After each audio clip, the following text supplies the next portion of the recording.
Hey everyone, welcome back to another episode of Tweak, Test, and Repeat. I'm Mr. Umer, and in today's episode, we'll be going over GPU upgrades. One of my buddies, he's a fellow gamer, and he plays a lot of Call of Duty Warzone, which requires a lot of high frames per second. Now, he's running one of the older generation GTX cards, the GTX 1070, very similar to the GTX 1060. If you look back, that card came out around 2016, and it was a very popular card when it came out. If you look at the Steam survey, which is a pretty popular survey of gamers, it shows that 80% of the gamers have at least a GTX 1060. Now, my buddy, he said, well, I play a lot of Warzone, and in the first drop scene, I'm getting around 50 frames per second or lower, a lot of dips, right?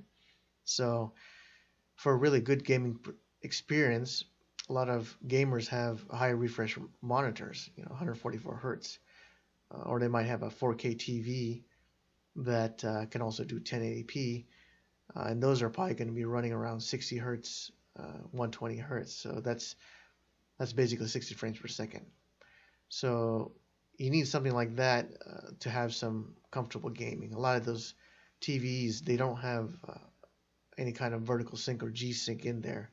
Uh, that's going to come with the gaming monitors that have that. And basically, that G sync, even if you have a really slow card and you might have a high refresh TV or monitor, that's going to synchronize the frames so to try to give you a better gaming experience. But with that kind of card, the GTX 1070, that's going to give you a little bit of lag. So he came to me and said, "Hey, do you have anything I can do to upgrade that?" He tried to get some of the newer RTX 30 series, and that's out of stock so far. If you've tried to buy them, you're going to either get it from scalpers, or if you're lucky, you might see a drop. Maybe Micro Center or Best Buy might have some, and it's there for a few minutes. I've tried to even get some of those, and they're next to nearly impossible. So I told him, well, I have my old 20 series. I was able to upgrade to an RTX 3090, so I have my RTX 2080 Ti.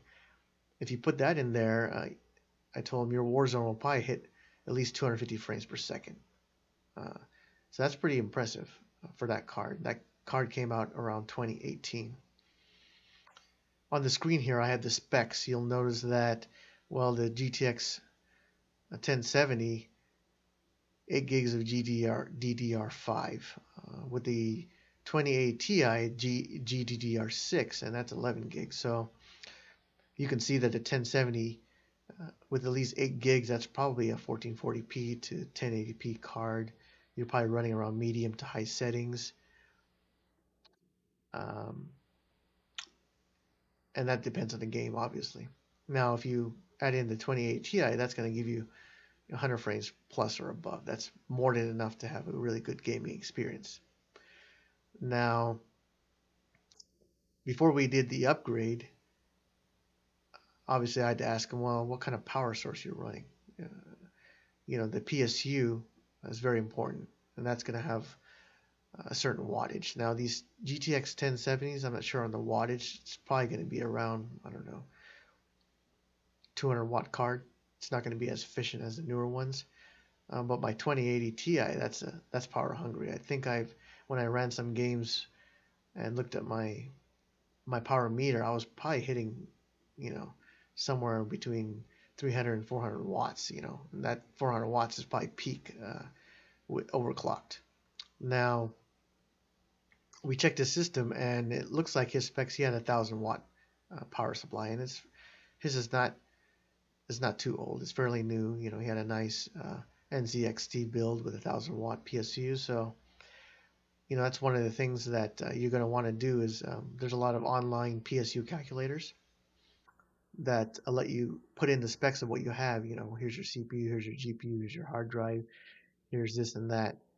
Um, how many watts uh, would I need? And if I add another part, how many watts is it going to add on top of that? So I went ahead and I ran the calcs, and his system was able to take this 2080 Ti. So just to make it easier, I went ahead and I compiled everything that I did on the build, and I have it here in a video on the screen. I patched them together, so I'm going to go ahead and run that, so we can see how his build went, at least process-wise, and what tools and were there any obstacles that we ran into. But you can see in the video after I hit play here. Hey everyone, Mr. Umer here. We'll be doing a PC upgrade on one of my buddy's gaming computers.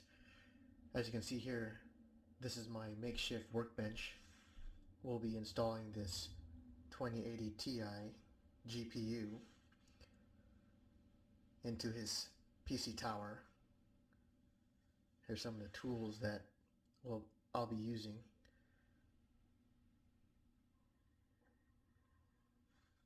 So I'm real excited, can't wait to see how the upgrade build will turn out. Alright, here's my homie's computer. He's got an old GTX 1070. We're going to upgrade it to a 2080 Ti. So let's see what happens when we get it all in there. Alright, now we have the 2080 Ti inside here, and we're going to try to mount the radiator and fan. Okay, now we have everything in. We got the radiator mounted and the 2080 Ti seated. So we're going to power it on and see what happens. So this is the build. We got everything turned on and all the drivers loaded, and everything seems to be working.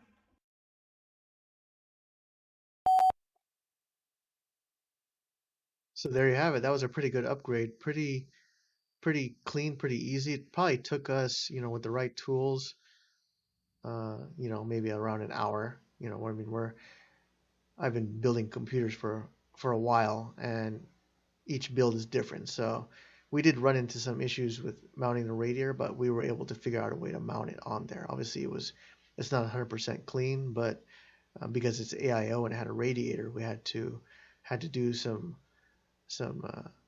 what we call a backyard engineering to try to get that to mount on there. But it worked fine. There was no movement and no vibration, and his build turned out pretty good. Last time I chatted with him, he was getting at least 250 frames per second, and I did test Warzone that day on his machine. It was pulling those frames with the latest NVIDIA drivers, so that was a very good clean upgrade. A lot of you are probably gonna want to ask, well, I probably have a 1060 in my machine, but how do I know this upgrade will give me more performance? Well, one of the things you'll want to take into account in the GPU world, and even in the console and the laptop gaming world, there's a theoretical performance number that they might throw around, and that's in teraflops, T-flops. It's kind of like a number that tells how, the mathematical performance of the either the CPU or GPU, in this case the GPU. So you might see a lot of numbers being thrown around, like from Apple, that hey, we do a lot of gaming. Our Apple M1 can hit 2 teraflops. It can do trillions of calculations. It's faster than the PS4, while the PS4 does around 2 teraflops as well. Now I've seen some benchmarks. In reality, when you run it like on Apple M1 or any kind of MacBook Pro with the Intel processor, and that's with integrated graphics, of course. I've seen them, at least on the Apple M1. If you want to see an example, I have Shadow of the Tomb Raider in my YouTube channel on my RTX 3090 with all max settings turned to max. On a 2K monitor, I'm getting around, I don't know, over 100 frames per second. But on the Apple M1, I've seen them pulling around 20 frames per second. So that's not a very comfortable gaming experience. If you're going to be on a Mac with integrated graphics, you're probably going to be running a streaming service like Google Stadia or GeForce Now. You see a lot of those fake videos like, oh, I'm playing Cyberpunk at 30 to 60 frames per second with max details. Well, yeah, that may be true. They're actually running it on another server that has an NVIDIA or AMD card and then streaming it back, kind of like when you stream movies back to your computer. And they, depending on the internet, they might have some input lag. Uh, but yeah, if they're going to try to run it natively on an Apple, it's not going to do very well. It does pretty poorly. Now on a PS4, you might think, well, I mean, how come games run well on there and it only has 2.5 teraflops? Well, that's because on PS4, a lot of game designers, they optimize it to upscale and to make use of the integrated hardware that's in the consoles. If you look at this 1070 here that my buddy has, if you scroll down here, it might show the teraflops. This is a 6.5 teraflop card, so if you want to run 1080p at medium to high, this is going to maintain that, maybe around 30 or 40 or up to 60 frames per second, depending on the game. Obviously, in Warzone, that's going to be lower because of there's more graphical scenes in there. If you look at this 2080 Ti, I don't believe it shows, though it does show it here. This is a 15 teraflop card. If you overclock it, you're probably going to be hitting 18 teraflops easily. So, that's probably 3 times the performance of this 1070 here. So that's a lot of performance. That's why when he plays Warzone now, he's hitting 250 frames per second. Now obviously that number is going to vary a little bit because I believe he's running a Core i5. If he had at least an i7 or i9, he's probably going to hit more than that, with ultra settings on. Now, obviously, if you're running on a newer 30 series, if you're able to get a hold of that, you're going to get a lot more performance out of that as well. I think I've seen something running in the 300 frames per second range at 1080p.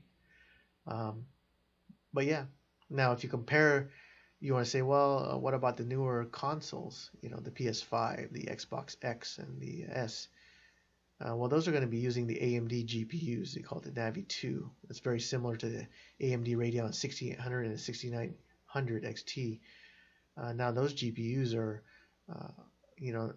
aside from the PC ones, the console ones are going to be around 10 teraflops for the Xbox and 8 to 9 teraflops on the PS5. Now, obviously, there's some optimization that goes on, and there's also some upscaling performance. Now, I posted another video. You can see my channel, newer game that came out called The Medium, and there were some early reports by some of the gaming sites like Digital Foundry and some others that, well, it's a pretty demanding game. I ran it on an RTX 3080 and I was only getting 30 frames per second or below because of the demanding graphics. Well, that's not entirely true. I ran it on an RTX 3090, which that's going to be the top of the line. And I've seen some on the Xbox, and they're hitting some at least 30 frames per second. They're not going to be at 4K on the Xbox like they say. They tout that PS5 and Xbox. Well, we can do 8K. Well, that's not 8K gaming. Even on the PC, that's pretty strenuous. 8K is going to be like on the PC is going to be 8K with DLSS. With some trickery. Obviously, on the consoles, they have some scaling technology. So if you run a game like the new one called the Medium, they might say, well, we run at 4K. Well, in actuality, it downscaled to something like 1900p, just to maintain that 30 to 60 frames per second. So obviously on a PC, when I ran it, and you can see in the video, I won't give it away, I'm running at super ultra wide, 32.9, 240 hertz. So, I won't spoil it, but you can see some of the results I obtained in that video. But at least with my buddy's build, he's happy. He's getting higher frames per second. I also enabled another feature on his called RTX Reflex or NVIDIA Reflex, and that helped him a lot in his reducing the lag on his mouse and getting those instant clicks when he's going for the one-shot kills. But obviously the frames per second, just like NVIDIA says, frames win games, right? They've shown tests where even the most mediocre or average gamers can have better reflexes, with all those technologies turned on, versus if you had a player with a lower spec machine, and they're still obviously going to be good, but someone that has a better response can, they have a better chance of getting those those critical wins. So that's all I have for today. hopefully I'll do some other videos. I'll be upgrading one of my arcade machines with a 3060 Ti. I was pretty stoked that I was able to get one of those. So I'm interested to see how that performs in some of the games. So you might see that in an upcoming video. If you like this video, please like and subscribe, and leave some comments. And if you have any questions, go ahead and reach out for me. And that's all I have for today. I'll see you guys later.